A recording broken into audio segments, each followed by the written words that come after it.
Watching Aftab classes. आज हम लोग का जो टॉपिक चल रहा है वो इलेक्ट्रिसिटी। इस टॉपिक पे हम लोग वेरियस चीजें डिस्कस कर चुके हैं ऑलरेडी, जैसे कि आपको जाकर चार्जेस, पोटेंशियल डिफरेंस, आपको Ohm's law, electric current, magnitude of electric current, बहुत सारे टॉपिक हम लोग डिस्कस किए और आज हम लोग फाइनली डिस्कस करने वाले हैं रेजिस्टेंस के बारे में। हम लोग पढ़ने वाले हैं। लास्ट वीडियो में हम लोग रेजिस्टेंस के बारे में इंट्रोडक्शन सिर्फ दिए थे कि ओम्स लॉ में रेजिस्टेंस हम लोग को पहली बार देखने को मिला था। वहां पे लास्ट वीडियो में हम लोग सिर्फ ओम्स लॉ के बारे में बात किए और उसके ग्राफ के बारे में बात किए और वी आई ग्राफ से रेजिस्टेंस कैसे फाइंड करते हैं, कैसे निकालते हैं, उसके बारे में डिस्कस किए।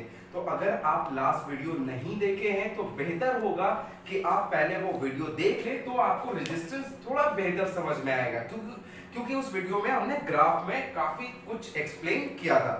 खैर, टॉपिक पे आते हैं। आज का टॉपिक है रेजिस्टेंस और चलिए स्टार्ट करते हैं। आज का रेजिस्टेंस टॉपिक हम लोग स्टार्ट करने वाले हैं। तो व्हाट इज रेजिस्टेंस? रेजिस्टेंस कहते किसको है? रेजिस्टेंस एक वर्ड है जिसका मतलब आप नॉर्मल लाइफ में भी समझते हैं। किसी भी चीज को रेजिस्ट करना, अपोज करना, दैट इज रेजिस्टेंस। वहीं से इसका डिफिनेशन भी आया है। इसका डिफिनेशन अगर आप पढ़िएगा तो आपको लिखा रहेगा, resistance is a property of a conductor in which it opposes the flow of charges. क्या बोले हम? Resistance is a property of a conductor, property of a conductor in which it opposes, क्या कर रहा है ये? Opposes the flow of charges। और flow of charges को क्या कहते हैं? flow of charges को क्या कहते हैं? Electric current. मतलब जो इलेक्ट्रिक करंट को, जो चार्जेस को फ्लो करने में, किसी भी कंडक्टर में जो चार्जेस फ्लो कर रहा है तो उसको फ्लो करने में जो अपोज करता है, उसी प्रॉपर्टी को हम लोग रेजिस्टेंस कहते हैं। रेजिस्टेंस कोई सब्सटेंस नहीं है, ये प्रॉपर्टी है, कोई मैटर नहीं है। रेजिस्टेंस वहां पे पहले से कंडक्टर के अंदर कोई ऐसा चीज नहीं लगा हुआ है जो उसको अपोज कर देगा। ये प्रॉपर्टी है उसका। अपोजिंग प्रॉपर्टी को हम लोग नाम क्या दिए हैं? रेजिस्टेंस दिए हैं। समझ रहे हैं? Resistance is a property of a conductor. ये किसी भी कंडक्टर का वो प्रॉपर्टी है जिसमें ये चार्जेस के फ्लो को अपोज करता है, उसको फ्लो करने से रोकता है, उसके फ्लो की स्पीड को कम करता है। समझ रहे हैं आपकी बात? नेक्स्ट क्वेश्चन ये अराइज होता है कि ये रेजिस्टेंस आखिर ये प्रॉपर्टी आया कैसे? ये रेजिस्टेंस आखिर जनरेट कैसे होता है? रेजिस्टेंस आता कहां से है? तो जरा समझने की बात करिएगा, वो भी हम आपको समझाने की कोशिश करते हैं। कि अभी हम आपको बता रहे थे it is the property of a conductor. तो यहाँ पे एक कंडक्टर बनाया है और ये कंडक्टर को सबसे पहले क्या करते हैं? मान लिया ये कंडक्टर है, तो ये कंडक्टर को करंट फ्लो कराने के लिए पोटेंशियल डिफरेंस देना होगा। और पोटेंशियल डिफरेंस कैसे देते हैं हम लोग? Bye connecting a battery. मान लिया एक बैटरी लगाए, सेल लगाए, जिससे इसमें पोटेंशियल डिफरेंस मिला और इसमें करंट फ्लो करना स्टार्ट किया, प्लस माइनस है। इलेक्ट्रॉन आपको कहां से कहां जा रहा होगा? इलेक्ट्रॉन जो है वो इस तरफ मूव कर रहा होगा। समझ रहे हैं आपकी बात? क्यों? क्योंकि इलेक्ट्रॉन और करंट का डायरेक्शन, इलेक्ट्रॉन का डायरेक्शन दोनों एक दूसरे के अपोजिट होता है, इसलिए हम बात कर रहे हैं। समझने की कोशिश करिएगा। अब क्या है कि ये इलेक्ट्रॉन, बहुत सारे इलेक्ट्रॉन है इस कंडक्टर में फ्लो कर रहा है, ठीक है। अब ये कौन सा इलेक्ट्रॉन फ्लो करता है? जो फ्री इलेक्ट्रॉन्स होता है। फ्री इलेक्ट्रॉन्स हम लोग डिस्कस किए पहले। समझ रहे हैं बात? फ्री इलेक्ट्रॉन्स कहने का मतलब है loosely bonded electrons. Loosely bonded electrons मतलब जो आटम मोशन में जो इलेक्ट्रॉन था वो आपको जाकर वो फ्लो करना स्टार्ट किया, तो जैसे ही ये फ्लो कर रहा होगा क्या होगा? इसके बगल में बहुत सारा एटम होगा, बहुत सारा एटम होगा जिसका फ्री इलेक्ट्रॉन्स है सबके पास। समझ रहे हैं बात? जैसे ये फ्लो आगे बढ़ने की कोशिश करता है, ये आगे जितना भी एटम्स और आयंस है ना, उससे जाके ये टकराता है, उससे टकराता है, तो ऑब्वियस सी बात है टकराएगा तो इसका स्पीड क्या होगा? कम होगा। एक और आप लॉजिक समझ सकते हैं कि सारा का सारा तो चार्ज है और सारा सिमिलर चार्ज है, दैट इज इलेक्ट्रॉन। सबका सब क्या है? इलेक्ट्रॉन्स है। ऐसे भी कंडक्टर में सिर्फ कौन इलेक्ट्रिसिटी फ्लो कर सकता है? इलेक्ट्रॉन्स। ये हम लोग पहले डिस्कस किए हैं, जरा सा ध्यान दीजिए पढ़ने पे। देखिएगा, अगर ये सारा इलेक्ट्रॉन्स है तो ये इलेक्ट्रॉन्स अगर ये आगे मूव कर रहा है तो ये इलेक्ट्रॉन्स के पास जैसे ही पहुंचेगा तो ये इलेक्ट्रॉन क्या करेगा? इस इलेक्ट्रॉन के ऊपर एक फोर्स लगाएगा। फोर्स ऑफ अट्रैक्शन नहीं, force of repulsion, like charges repel each other, हमेशा रिपेल करेगा ना। तो ये इलेक्ट्रॉन्स इसको क्या करें, जैसे ये तेजी से ऐसा आगे बढ़ने की कोशिश कर रहा है, ये इलेक्ट्रॉन भी ऐसा आगे बढ़ रहा था, लेकिन जैसे ये इलेक्ट्रॉन इसके नजदीक पहुंचेगा, ये इलेक्ट्रॉन क्या करेगा, इसको पीछे की तरफ धक्का दे देगा, रिपल्सन लगाएगा, और यही रिपल्सन की वजह से ये इलेक्ट्रॉन का स्पीड क्या हो जाएगा, घट जाएगा। और यही जो आपको जाकर जो स्पीड में इसका जो चेंजेस आ रहा है, जो इसके फ्लो को जो अपोज कर रहा है, रोक रहा है, दो फैक्टर्स हम आपको बताएं। पहला, जो इसमें आयंस जो एटम्स प्रेजेंट है वो उससे जाके इलेक्ट्रॉन टकराता है, टकराने की वजह से उसका स्पीड स्लो हो जाता है। या फिर आप ये बोल सकते हैं कि इलेक्ट्रॉन है, इलेक्ट्रॉन का रिपल्सन है, वो भी स्पीड को उसका क्या कर रहा है, अपोज कर रहा है। यही रीजन से हम लोग बोल सकते हैं कि यही रीजन है रेजिस्टेंस अराइज होने का। ये जो प्रॉपर्टी है वो किसके वजह से अराइज हो रहा है, चाहे तो आप बोल सकते हैं जो इलेक्ट्रॉन जो आयंस के बीच में जो कोलिजन होता है, या फिर इलेक्ट्रॉन इलेक्ट्रॉन रिपल्सन जो होता है, यही प्रॉपर्टी है, यही इराइज करता है रेजिस्टेंस को। इसी को हम लोग रेजिस्टेंस कहते हैं। आप समझ रहे होंगे रेजिस्टेंस क्या होता है। रेजिस्टेंस को हम लोग डिनोट करते हैं कैपिटल आर से, इसको हम लोग सिंपली आर से रेजिस्टेंस बोलते हैं। और अगर इसका एक और डेफिनेशन देखा जा सकता है, अभी हम आपको बता रहे थे, लास्ट वीडियो देख लीजिएगा, लिंक उसका डिस्क्रिप्शन में। क्यों ऐसा बोल रहे हैं, लास्ट वीडियो में हमने डिस्क्राइब किया है ओम्स लॉ। अगर आप ओम्स लॉ देख रहे होंगे तो ओम्स लॉ के बेसिस पे हम लोग देखे थे V = IR आता था। ये कहां से आया था, ये ओम्स लॉ से। समझ रहे हैं बात, इसी को हम लोग ओम्स लॉ बोलते हैं। यहां से अगर हम इसको लेके आए I को नीचे, तो V/I = R आया, मतलब कि रेजिस्टेंस का एक फॉर्मूला मिला। रेजिस्टेंस को हम लोग और कैसे कैलकुलेट कर सकते हैं, V/I, इसको हम लोग क्या बोलते हैं, रेजिस्टेंस कहते हैं। तो यहां से भी इसको डिफाइन कर सकते हैं, ये भी एक डेफिनेशन है। यहां से भी डिफाइन कर सकते हैं। यहां से क्या डिफाइन कर सकते हैं, या आपको देख के क्या लग रहा है, resistance is the ratio of potential difference to the current. Potential difference को अगर करंट के साथ रेशियो निकाल दे, पोटेंशियल डिफरेंस और करंट के रेशियो को ही हम लोग क्या बोलते हैं, रेजिस्टेंस बोलते हैं। आप ऐसे भी डिफाइन कर सकते हैं। जरा रेजिस्टेंस की अगर हम लोग बात करें, अगर इसकी बात करें तो जरा और समझने की कोशिश करिएगा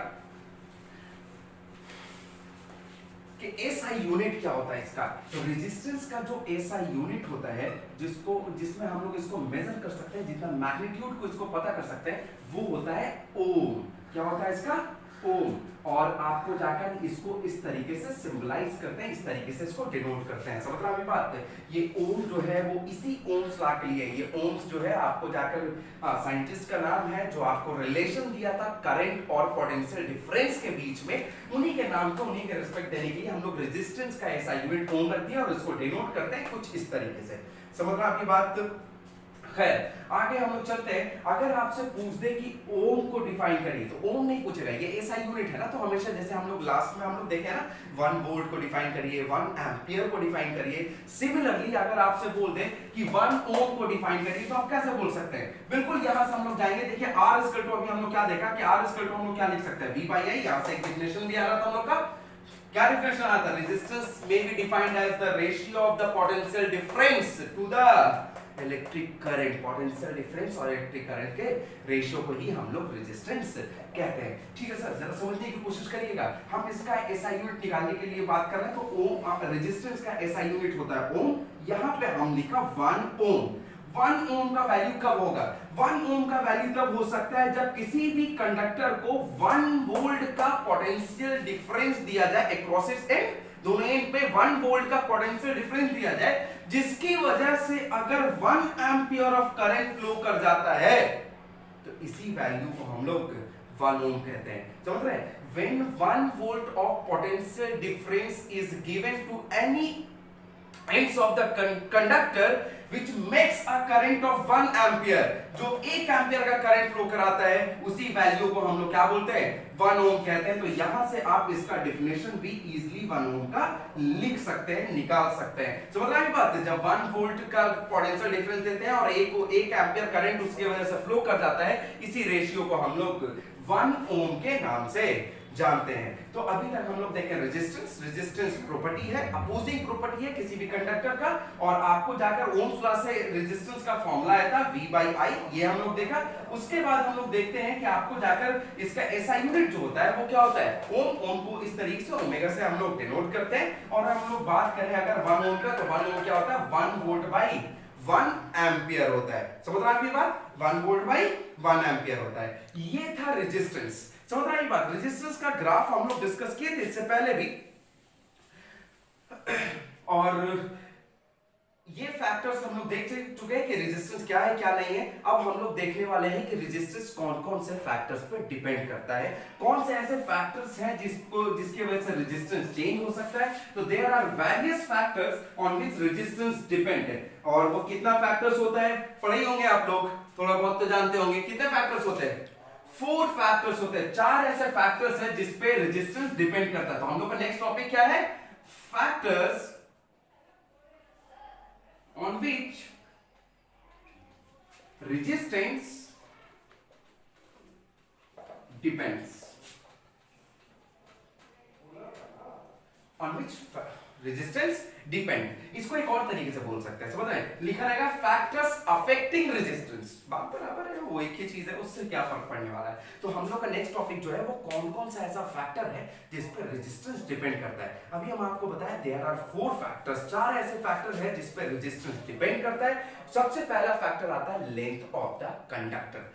दूसरा फैक्टर आता है आपको जाकर एरिया ऑफ क्रॉस सेक्शन। अगर ये वायर है तो ये हो गया लेंथ ऑफ द कंडक्टर, ये लेंथ ऑफ द वायर हो गया, इस पे डिपेंड करता है रेजिस्टेंस। दूसरा होता है एरिया ऑफ क्रॉस सेक्शन, ये सामने वाला जो सर्कुलर पोर्शन दिख रहा है इसको बोलते हैं एरिया ऑफ क्रॉस सेक्शन। दूसरा इस पे डिपेंड करता है। अगर हम लोग तीसरा की बात करें तो तीसरा फैक्टर है आपको जाकर नेचर ऑफ द मटेरियल। जितना अच्छा मटेरियल होगा वो उतना अच्छा उसका आपको जाकर कंडक्टिविटी होगा, रेजिस्टिविटी रेजिस्टेंस उतना उसका कम होने वाला है। समझ में बात। और चौथा फैक्टर है टेम्परेचर। इसलिए हम लोग ओम्स लॉ में देख रहे थे कि एट कांस्टेंट टेम्परेचर, क्योंकि टेम्परेचर चेंज करने से रेजिस्टेंस भी चेंज कर जाता है। इसलिए ये टोटल से 4 फैक्टर्स हैं जिसको एक एक करके हम लोग सब समझने की कोशिश करते हैं। आइए सबसे पहला फैक्टर हम आपको बता रहे हैं, that is length of the conductor. पहला फैक्टर है लेंथ ऑफ द कंडक्टर। कैसे डिपेंड करता है, कैसे आप समझते हैं इसको? लेंथ ऑफ द कंडक्टर के रेजिस्टेंस जो है वो डायरेक्टली प्रोपोर्शनल होता है। डायरेक्टली प्रोपोर्शनल का मतलब है कि जितना ज्यादा वायर का लेंथ होगा आपको जाकर रेजिस्टेंस उतना ज्यादा होने वाला है, और लेंथ जितना कम होगा रेजिस्टेंस उतना कम होने वाला है। चलिए इसको एक एग्जांपल से हम लोग समझ सकते हैं। जैसे कि एक ऐसा रोड कंसीडर करते हैं जिसपे आपको ब्रेकर्स है। रोड हो गया आपको जाकर length of the conductor wire, और ब्रेकर्स जो है उस पे वो क्या है, रेजिस्टेंस के जैसा वर्क करता है। वो भी आपके स्पीड को अपोज करता है। 80 पे चला रहे थे, अचानक से 40 पे आना पड़ेगा आपका स्पीड, क्योंकि ब्रेकर है सामने ना। तो खैर आपको क्या है कि आपको रोड को हम कंसीडर कर लिया कंडक्टर है, और ब्रेकर को कंसीडर कर लिया कि वो रेजिस्टेंस है। हम एक ऐसा रोड कंसीडर कर रहे हैं जिसमें हर 100 मीटर पे एक ब्रेकर आता है। हर 100 मीटर पे एक ब्रेकर आता है। तो अगर आप 100 मीटर गए आपको एक ब्रेकर मिलेगा। अगर आप 200 मीटर ट्रेवल करते हो उस रोड पे 2 ब्रेकर। 500 मीटर पे कितना ब्रेकर? 5 ब्रेकर। 1 किलोमीटर चले गए 10 ब्रेकर। समझ रहे हैं? 2 किलोमीटर गए 20 ब्रेकर्स। मतलब कि जैसे जैसे रोड का लेंथ बढ़ाते जा रहे हैं, जितना ज्यादा दूर जाते जा रहे हैं, नंबर ऑफ ब्रेकर्स भी बढ़ता जा रहा है। सिमिलरली आपको जाकर जो रोड था वो लेंथ ऑफ द कंडक्टर है, और ब्रेकर जो था वो रेजिस्टेंस है। जितना ज्यादा लेंथ ऑफ द कंडक्टर बड़ा होगा रेजिस्टेंस उतना ज्यादा होने वाला है। समझ रहे हैं आपकी बात? फॉर इंस्टेंस इसको हम लोग इक्वेशन फर्स्ट कंसीडर कर लेते हैं। समझ रहे हैं बात है। आइए सेकंड फैक्टर की बात करते हैं। सेकंड फैक्टर है आपको जाकर area of cross section. Area of cross section, अभी हम आपको समझाएं किसको बोलते हैं area of cross section. This is the area of cross section. अगर ये वायर है तो इसका ये क्या हो गया, एरिया ऑफ क्रॉस सेक्शन हो गया। एरिया ऑफ क्रॉस सेक्शन को सिंपली हम लोग ए से डिनोट करते हैं फॉर एरिया। समझ रहे हैं बात है? और एरिया का वैल्यू निकालना होगा तो एरिया हम लोग ये सर्कुलर पोर्शन है तो वही पाई आर स्क्वायर से लेके चलते हैं, कुछ नया नहीं है। ये कैसे डिपेंड करता है, किस तरीके से डिपेंड करता है? रेजिस्टेंस के एरिया ऑफ क्रॉस सेक्शन जो होता है वो इनवर्सली प्रोपोर्शनल होता है। मतलब कि एरिया ऑफ क्रॉस सेक्शन जितना बड़ा होगा रेजिस्टेंस उतना कम होगा। एरिया ऑफ क्रॉस सेक्शन जितना कम होगा रेजिस्टेंस उतना ज्यादा होगा। मतलब समझ रहे सर? वायर जितना ज्यादा थिक होगा, वायर जितना ज्यादा मोटा होगा, समझ जाइए कि उसका एरिया क्रॉस सेक्शन ज्यादा है, मतलब उसका रेजिस्टेंस कम होगा। जितना पतला वायर लीजिएगा, एकदम पतला वायर लीजिएगा, तो उसका एरिया क्रॉस सेक्शन उतना ही कम होने वाला है। समझ जाइए कि उसका रेजिस्टेंस लेकिन बहुत ज्यादा होगा।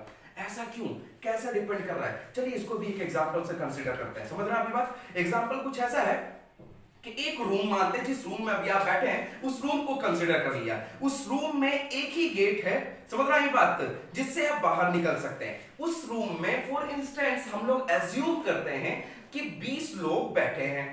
ओके चलिए 20 लोग बैठे हैं, अचानक से पता चलता है कि उस रूम में आपको जाकर कोई बॉम्ब आ गया, कोई बॉम्ब मार दिया। अब आपको भागना है, तो भागने के लिए क्या करेगा, आपके पास तो वही एक गेट है ना सर, उसी एक गेट से आपको भागना है। तो आपको क्या करना होगा, अब सब भागने की कोशिश कर रहे हैं तो सब एक दूसरे में बहुत ज्यादा टकराइएगा, बहुत धक्का मुक्की करेंगे। यहां पे समझने की कोशिश करिएगा, जो गेट है वो एरिया ऑफ क्रॉस सेक्शन है, जो धक्का मुक्की जो हम बात कर रहे हैं वो क्या है, वो रेजिस्टेंस है। गेट छोटा था, निकलने का जगह कम था, धक्का मुक्की बहुत हुआ, रेजिस्टेंस बहुत ज्यादा हुआ। Same story, same room, same people, same situation, scenario same है सारा। अब क्या है कि आप जो गेट जो हुआ करता था ना, वो गेट नहीं रह के उस सामने वाला पूरा दीवार हटा दिया जाए। जो गेट हुआ करता था वो गेट हटा के पूरा दीवार तोड़ दिए सामने से, और फिर सेम सिचुएशन होता है, बोला जाता है बॉम्ब है भागो। इस बार भी भागेगा, लेकिन इस बार क्या आपके पास भागने के लिए एरिया बहुत बड़ा है। आपका जो पहले गेट हुआ करता था वो गेट नहीं, उससे 4 गुना एरिया हो गया है, क्योंकि दीवार ही गायब कर दिया। तो सर इस बार धक्का मुक्की होगा क्या, इस बार एक दूसरे से लोग टकराएंगे क्या, टकराएंगे, ऑब्वियसली टकराएंगे, लेकिन जितना पहले टकरा रहे थे उससे तो कम ही टकराने वाले हैं, क्योंकि भागने का एरिया ज्यादा है, एक दूसरे में टकराएंगे कम। समझ रहा है बात, धक्का मुक्की इक्वल टू रेजिस्टेंस। और जो गेट था एरिया ऑफ क्रॉस सेक्शन, गेट जैसी बड़ा हुआ, एरिया ऑफ क्रॉस सेक्शन जैसी ज्यादा हुआ, धक्का मुक्की घट गया, रेजिस्टेंस कम हो गया। जैसे ही आपको गेट कम था, एरिया ऑफ क्रॉस सेक्शन कम था, धक्का मुक्की ज्यादा था, रेजिस्टेंस ज्यादा था। नहीं समझ रहे हैं, और कैसे समझिएगा, चलिए देखिए एक और तरीके से, एक और एग्जांपल देखते हैं हम लोग। यहाँ पे 2 कंडक्टर लिए हम, आपको देखिएगा दोनों का एरिया ऑफ क्रॉस सेक्शन अलग अलग हम ड्रॉ किए, एक का एरिया ऑफ क्रॉस सेक्शन ज्यादा है, एक का एरिया ऑफ क्रॉस सेक्शन कम है। दोनों में सेम पोटेंशियल डिफरेंस दे रहे हैं। सेम पोटेंशियल डिफरेंस देने का मतलब दोनों में सेम करंट फ्लो कर रहा होगा। सेम करंट होने का मतलब कि same number of charges will pass in same unit of time. क्या पर यूनिट ऑफ टाइम जो पास करता है उसको इलेक्ट्रिक करंट कहते हैं। पढ़े होंगे आप लोग, नहीं पढ़े हैं तो देख लीजिए वीडियो सर, पहले कुछ तो करिए। देखिए हम यहां पे ले लिया, मान लिया टोटल से इसमें इलेक्ट्रॉन फ्लो कर रहा है, इसमें 5 6 7 8 इलेक्ट्रॉन फ्लो कर रहा है। जितना इलेक्ट्रॉन उसमें था उतना ही इलेक्ट्रॉन इसमें भी फ्लो करेगा, क्योंकि सेम पोटेंशियल डिफरेंस दिए है तो करंट भी तो सेम फ्लो करेगा। ओके चलिए ठीक है, अब जरा समझने की कोशिश करिएगा, सारा इलेक्ट्रॉन इसमें मूव कर रहा है और सारा इलेक्ट्रॉन इस वाले कंडक्टर में मूव कर रहा है। बताइए तो कौन किस वाले कंडक्टर में, कौन से में कंडक्टर में आपको लगता है कि ज्यादा आपको एक दूसरे से दोनों टकराएगा, ज्यादा रिपल्सन करेगा, ज्यादा एक दूसरे से टकराएगा। तो अब ऑब्वियस सी बात है कि इसमें इलेक्ट्रॉन्स के बीच में ये जिसका एरिया ऑफ क्रॉस सेक्शन कम है उसमें स्पेस कम है इलेक्ट्रॉन्स के बीच में, इलेक्ट्रॉन्स एक दूसरे से ज्यादा नजदीक है, ज्यादा नजदीक है तो कोलिजन ज्यादा होगा, कोलिजन ज्यादा होगा तो एक दूसरे को रिपल्सन भी ज्यादा करेगा, एक दूसरे के पाथ को रेजिस्ट भी ज्यादा करेगा। ऑब्वियसली बात है रेजिस्टेंस ज्यादा होगा। In similar way same number of electrons को हम इस कंडक्टर में मूव करा रहे हैं। देखिए इसका एरिया ऑफ क्रॉस सेक्शन ज्यादा है, इलेक्ट्रॉन्स तो अभी भी वही सेम है, तो इस बार इलेक्ट्रॉन्स को क्या है, एक दूसरे से ज्यादा डिस्टेंस पे चल सकता है, एक दूसरे से ज्यादा स्पेस मिला है, तो ज्यादा स्पेस मिला है तो एक दूसरे से कोलिजन कम करेगा, कोलिजन कम करेगा तो एक दूसरे के पाथ को रिस्ट्रिक्ट कम करेगा, रिस्ट्रिक्ट कम करेगा तो ऑब्वियस बात है उसका रेजिस्टेंस क्या हो जाएगा, कम हो जाएगा। समझ ही गए होंगे सर होपफुली, नहीं तो वीडियो दोबारा देख लीजिएगा। समझ रहा है बात, यहां एरिया ऑफ क्रॉस सेक्शन कम है, रेजिस्टेंस ज्यादा हो जा रहा है, यहाँ एरिया ऑफ क्रॉस सेक्शन जैसे ही बढ़ा रेजिस्टेंस कम हो गया। इस बात से हम लोग ये समझते हैं कि रेजिस्टेंस जो है वो एरिया ऑफ क्रॉस सेक्शन के इनवर्सली प्रोपोर्शनल होता है। मतलब ये है कि एरिया बढ़ाइएगा तो रेजिस्टेंस घटेगा और एरिया बढ़ेगा तो रेजिस्टेंस घटेगा। आपको वायर पे पूछेगा, बोलेगा थिक वायर का रेजिस्टेंस ज्यादा या थिन वायर का ज्यादा, थिक वायर मोटा वायर, समझ रहे sir, area of cross section ज्यादा, रेजिस्टेंस कम, थिन वायर रेजिस्टेंस ज्यादा। चलो बात समझिएगा, इसको इक्वेशन हम सेकंड कंसीडर कर लिए, बाद में इसका काम आएगा, इसलिए फर्स्ट और सेकंड को लेकर चल रहे हैं। थर्ड पे आइएगा, थर्ड हम लोग का था आपको जाएगा nature of material, nature of material बात कर रहे हैं। नेचर ऑफ मटेरियल का मतलब कि आपको जाकर किस मटेरियल का कंडक्टर ले रहे हैं, समझ रहे हैं आपकी बात। तो जितना ज्यादा अच्छा मटेरियल होगा, जितना ज्यादा अच्छा कंडक्टर होगा, उसका रेजिस्टेंस उतना कम होगा। इनफैक्ट बात किया जाता है कि आइडियल कंडक्टर कौन सा हो, जिसका रेजिस्टेंस 0 हो जाए, उसको हम लोग सुपर कंडक्टर्स कहते हैं। ऐसा हम लोग को रियल लाइफ में नॉर्मली नहीं मिलता, सुपर कंडक्टर बनाया जाता है। खैर, हम आपको बता रहे हैं कि नेचर ऑफ द मटेरियल, मतलब मटेरियल जितना अच्छा होने वाला है, रेजिस्टेंस उतना कम होने वाला है। समझ रहे हैं? कंडक्टिविटी उतना ज्यादा होने वाला है उसका। समझ रहे हैं आपकी बात? तो मटेरियल, जैसे कि फॉर एग्जांपल एक एग्जांपल लेते हैं कि आपको जाकर हम 1 मीटर कॉपर वायर लिए, किसका वायर लिए? कॉपर वायर लिए, और 1 ही मीटर आपको जाकर एल्यूमिनियम वायर लिए। सेम पोटेंशियल डिफरेंस दीजिए, दोनों में पोटेंशियल डिफरेंस सेम दीजिए, दोनों में करंट सेम दीजिए। समझ रहे सर? दोनों का V सेम है, दोनों का I सेम है, दोनों में सेम वोल्टेज दे रहे हैं, दोनों में सेम करंट दे रहे हैं। उसके बाद जाकर आप इसको नापिए, आपको जाकर दोनों में सर्किट में एमीटर लगाइए, तो आप देखिएगा कि कॉपर का जो करंट है वो ज्यादा शो करेगा और एल्यूमिनियम का करंट कम शो करेगा। ऐसा क्यों हुआ? हम दोनों को सेम पोटेंशियल डिफरेंस दे रहे थे, दोनों का सेम लेंथ ले रहे थे, स्टिल करंट का वैल्यू क्यों चेंज कर जा रहा है? इसलिए चेंज कर जा रहा है क्योंकि आपको जाकर कॉपर और एल्यूमिनियम दोनों अलग अलग मटेरियल का सब्सटेंस है, तो दोनों का रेजिस्टेंस भी अलग अलग होगा। कॉपर ज्यादा अच्छा मटेरियल है, इसका रेजिस्टेंस कम है। समझ आई बात? एल्यूमिनियम ज्यादा आपको जाकर इसका ज्यादा है, तो ये मटेरियल डिफरेंट है, इसलिए दोनों का रेजिस्टेंस भी डिफरेंट होता है, इसलिए करंट का वैल्यू हम लोगों को डिफरेंट मिलेगा। अगर सबसे अच्छा कंडक्टर की बात करें तो वो है सिल्वर, नहीं कॉपर नहीं एल्यूमिनियम। तो सिल्वर वायर क्यों नहीं यूज करते हम लोग इलेक्ट्रिसिटी ट्रांसमिशन में?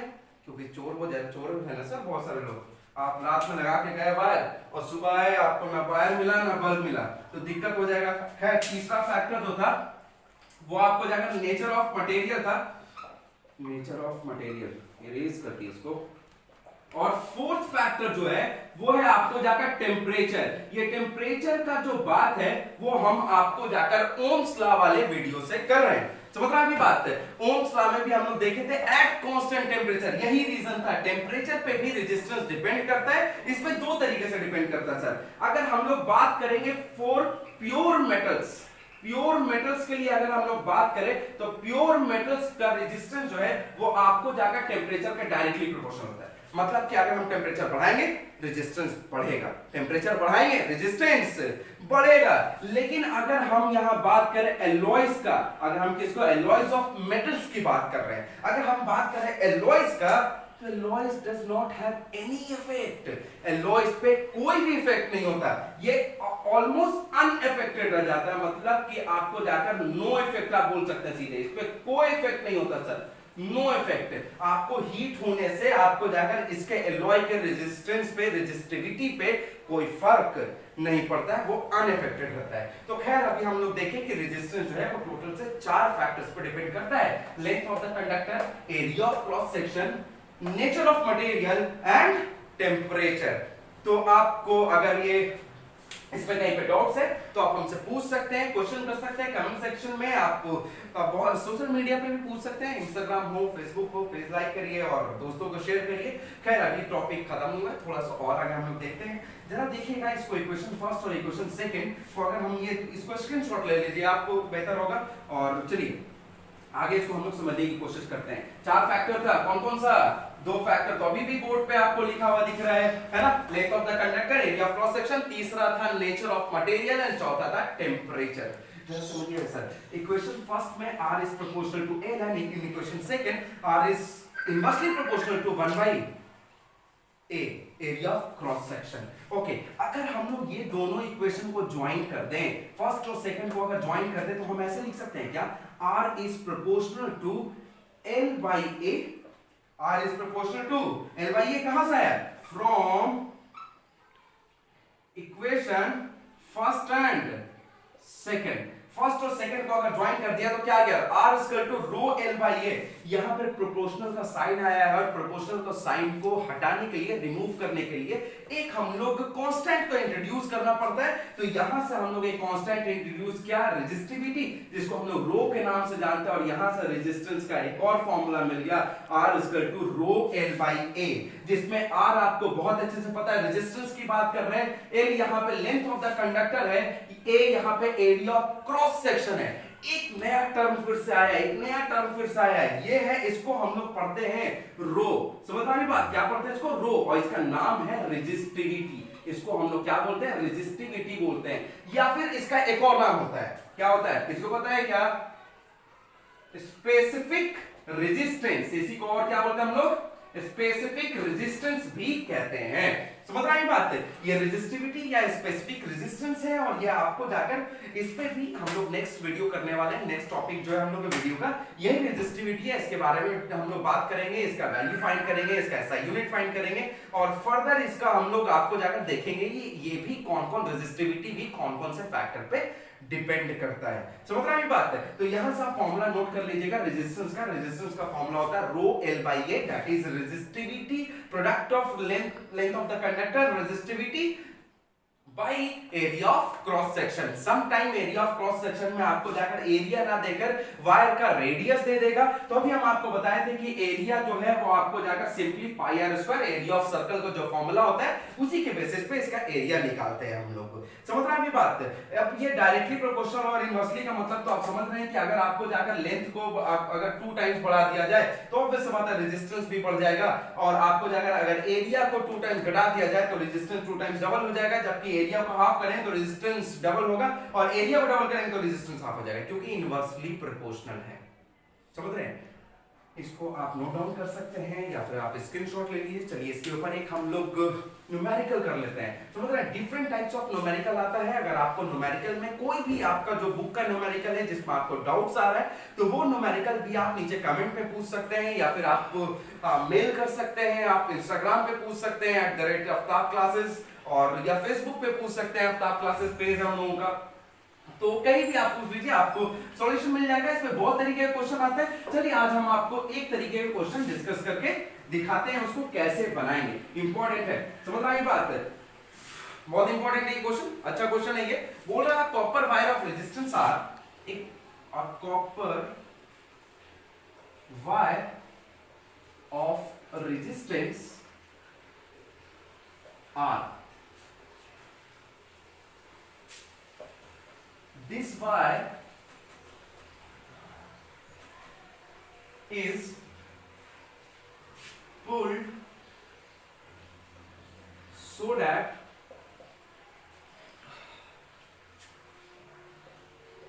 its length is doubled. Its length is doubled. Find the resistance. Find the resistance of, सीधे सीधे लिखे ना इसको, find new resistance of wire. बात खत्म। समझ रहे हैं बात है? यहाँ पे जो आप देख रहे हैं लेंथ इज डबल, इसी क्वेश्चन को कहीं पे लेंथ इज हाफ कर देगा, कहीं पे एरिया इज डबल कर देगा, कहीं पे एरिया इज हाफ कर देगा। सारे तरीके क्वेश्चन को इसी तरीके से बनाते हैं हम लोग, जो हम आपको तरीका बना रहे हैं। समझने की कोशिश करिएगा, अगर नहीं समझ में आता है तो दोबारा आप हमसे पूछ सकते हैं। चलिए ठीक है, हम लोग देखते हैं कैसे बनेगा ये। देखिए अगर आप क्वेश्चन को गौर से देख रहे होंगे तो copper wire of resistance R, एक कोई कॉपर वायर दिया हो तो हमको नहीं पता उसका लेंथ कितना था, हम कंसीडर करते हैं, समझ रहे अपने मन से हम कंसीडर करते हैं, let the length be, length को हम जो लेंथ है उसको हम एल कंसीडर कर लिया। ओके, एरिया की बात नहीं क्या कहीं पे क्वेश्चन में, एरिया ऑफ क्रॉस सेक्शन को हम हमेशा से आपको बोलते हैं क्वेश्चन बनाने के लिए सबसे पहले जो चीजें गिवन है उसको नोट करिए, जो चीजें फाइंड करना उसको भी नोट डाउन करिए। एरिया को ए से डिनोट कर रहे हैं हम लोग, समझ रहे हैं बात है, और रेजिस्टिविटी आपको जाकर रो ले लेंगे हम लोग। खैर, तो उस हिसाब से बोला copper wire of resistance R, एक कॉपर वायर है जिसका रेजिस्टेंस आर है, उस हिसाब से उस वायर का रेजिस्टेंस को हम क्या लिख सकते हैं, रो एल बाई ए लिख सकते हैं। समझ रहे हैं बात? इसको इक्वेशन फर्स्ट मान लिया, यही हमको रेजिस्टेंस दिया हुआ, कोई वैल्यू नहीं दिया हुआ है, तो हम बस कॉपर वायर का रेजिस्टेंस आर था उसको हम मान लिया कि लेंथ एल है, एरिया ए है, तो रेजिस्टेंस कितना हो जाएगा, रो एल बाई ए, जहां पर रो क्या है, रेजिस्टिविटी है। क्या है? रेजिस्टिविटी है। रेजिस्टिविटी सेम वायर का आपको लेंथ पे डिपेंड नहीं करता है, इसलिए रेजिस्टिविटी कहीं चेंज नहीं होगा। चलो बात समझने की कोशिश करिएगा। ओके ठीक है, आगे क्वेश्चन का सेक्शन देखते हैं। बोल रहा है this wire is pulled so that its length is doubled, इस वायर को खींच के, इस तरीके से खींच कर लेंथ को डबल कर दिया गया सर। तो अब जरा बात समझने की मेरी कोशिश करिएगा कि अगर ये कोई वायर है, समझ रहे हैं बात, ये कोई ऐसा एक वायर है जिसका अभी ऐसे था, इस वायर को हम खींच रहे सर, देखिए खींच रहे हैं, खींच के ऐसे लेंथ डबल कर दिया, तो अभी क्या चेंजेस आया है, चेंजेस अगर आप सही से देख रहे होंगे तो अभी एरिया ऑफ क्रॉस सेक्शन जो है वो इतना हुआ करता था, समझ रहा है बात, थोड़ा ज्यादा हुआ करता था। जैसे ही इसको हम खींच के ऐसे डबल किया, एरिया ऑफ क्रॉस सेक्शन क्या हो गया, घट गया। घटा कि नहीं घटा? मतलब किसी सेम वायर को अगर स्ट्रेच किया जाए, सेम वायर को अगर आपको जाकर फोल्ड किया जाए, तो एरिया में अगर चेंजेस आ रहा है तो लेंथ में भी चेंजेस आएगा। अगर लेंथ में चेंजेस आ रहा है तो एरिया ऑफ क्रॉस सेक्शन में भी चेंजेस आएगा। इस बात को ध्यान रखिएगा कि अगर वो पुल्ड किया जा रहा है या नहीं किया जा रहा है, उसके बेसिस पे। समझ रहे हैं बात? तो जरा देखने की कोशिश करिएगा, हम लोग देख रहे हैं आगे। तो हम लोग अब क्या कर रहे हैं कि न्यू वायर को हम लोग निकाल देते हैं, जो आपको जाकर न्यू लेंथ कितना हो जाएगा। तो आप क्वेश्चन के हिसाब से अगर न्यू लेंथ अगर आप देखें तो लेंथ इज डबल्ड, मतलब लेंथ जो है आपको जाकर कितना हो गया है, न्यू लेंथ को हम l डैश से मान रहे हैं और ये लेंथ जो है वो 12 हो गया है। समझ रहे हैं बात? अगर हम लोग एरिया की बात करें, देखिए न्यू लेंथ पे 12 ले लिया, हम लोग जानते हैं कि स्ट्रेच कर देने से वॉल्यूम में कोई चेंजेस नहीं आया होगा, तो हम लोग बस यही सबसे बेसिक कांसेप्ट है, समझने की कोशिश करिएगा। ओल्ड वॉल्यूम जो पहले जो वॉल्यूम था उसको v मान रहा है, न्यू वॉल्यूम को v डैश। समझ रहे हैं बात? v डैश बोले तो क्या है ये, न्यू वॉल्यूम, क्योंकि वॉल्यूम में कोई चेंजेस नहीं आया है, वॉल्यूम तो वही रह जाएगा ना सर। तो आप समझिएगा वॉल्यूम क्या होता है, वॉल्यूम क्या होता है, एरिया इनटू लेंथ। समझ रही बात है? L into b into h volume होता था, एरिया इंटू हाइट। तो एरिया जो है वो A है और हाइट जो है वो लेंथ ऑफ द वायर है, तो L ले लिया और यहां पे हो जाएगा A dash into L dash, new area into new length. A तो A था, L तो L है, A डैश हमको नहीं पता है, निकालना है, और L डैश जो है वो क्वेश्चन में हमको गिवन है कितना, 2L। यहां से L से L कैंसिल हुआ और A डैश जो आ गया मेरा वो A/2 आ गया है, मतलब ये न्यू एरिया आ गया है। समझ रहा है बात है? अब न्यू एरिया आया है तो न्यू रेजिस्टेंस निकालना है, उसको R डैश माना, R dash equal to rho L dash by A dash. यहां रो ही क्यों रहने दिए, क्योंकि रेजिस्टिविटी लेंथ पे डिपेंड नहीं करता है, इसलिए वो सेम है। देखिए रो A डैश का वैल्यू अभी हम लोग देखे हैं कितना है, 2L है, और A डैश का वैल्यू जो है वो A/2 है। रेसिप्रोकल रखे ये 2 कहां चला जाएगा, ऊपर, तो हो गया 4 रो L बाई A। ये रो L बाई A का देखिएगा वैल्यू, पहला इक्वेशन में रो L बाई A का वैल्यू कितना है, R है। तो हम लोग बोल सकते हैं कि न्यू रेजिस्टेंस जो है ये रो L बाई A का वैल्यू हम कितना पुट कर दिए, R पुट कर दिए। न्यू रेजिस्टेंस जो आ गया वो 4 टाइम्स है आपको जाकर ओल्ड रेजिस्टेंस का। समझ रहे हैं बात है? और इस तरीके से ऐसे क्वेश्चन को हम लोग सॉल्व करते हैं। अगर आपको अभी भी इस क्वेश्चन में कहीं पे डाउट है, क्वेरी है, क्वेश्चन है, तो आप नीचे कमेंट बॉक्स में पूछ सकते हैं या फिर मेल कर सकते हैं। नेक्स्ट वीडियो जो हम लोग का होने वाला है वो है रेजिस्टिविटी, उस पे हम लोग डिस्कस करने वाले हैं, पूरा टॉपिक होगा, न्यूमेरिकल होगा, और आपको जाकर डिपेंडेंस ऑफ रेजिस्टिविटी होगा, सारी चीजें हम लोग डिस्कस करेंगे। तो आज की सभा यहीं तक, फिर मिलेंगे आप लोग से। पहले आप इस चैनल को लाइक करें, सब्सक्राइब करें और अपने दोस्तों को शेयर करें। पढ़ाने का तरीका समझ में आ रहा हो, कंटेंट अच्छा लग रहा हो तो अपने दोस्तों को शेयर करें, अपने वॉल पे शेयर करें, आप कहीं भी क्वेश्चन पूछ सकते हैं। ओके ठीक है, आज की सभा यहीं तक, फिर मिलेंगे आप लोग से, तब तक के लिए पढ़िए लिखिए इंशाल्लाह।